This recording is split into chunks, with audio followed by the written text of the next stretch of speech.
Pemirsa, pihak kepolisian mengungkap dugaan tindak pidana perniagaan satwa yang dilindungi dalam keadaan hidup dan menangkap sindikat penjualan satwa yang dilindungi ini. Dalam melakukan aksi, pelaku menawarkan dengan modus membuat iklan akun Facebook yang berisi tentang penjualan hewan-hewan yang dilindungi untuk dijual ke luar negeri. Jalan kelihatan, Bang.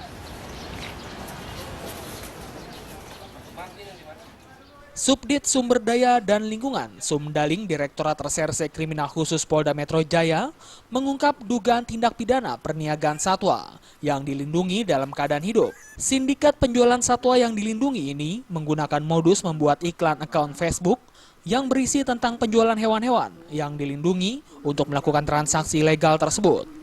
Keenam tersangka yang berhasil diamankan diantaranya berinisial NKW, DA, dan JA selaku pemilik dan penjual satwa, YAM pembeli satwa, AW selaku marketing yang membuat akun di media sosial, dan MS selaku petugas yang membantu meloloskan satwa ke luar negeri melalui bandara. Dalam waktu 11 hari bisa kita tangkap 6 tersangka, berikut 6 barang bukti hewan dilindungi, 1 mobil, 2 sepeda motor, 13 handphone, dan uang 65 juta rupiah. Kami sampaikan di sini bahwa 6 tersangka tersebut, 1 di antaranya adalah warga negara asing, yaitu orang Libya, 1 orang adalah oknum PNS di Balai Besar Karantina Peternakan Soekarno-Hatta, 4 orang adalah sebagai penjual termasuk brokernya. Adapun modus operandi para pelaku ini, mereka menawarkan satwa yang dilindungi ini lewat media sosial.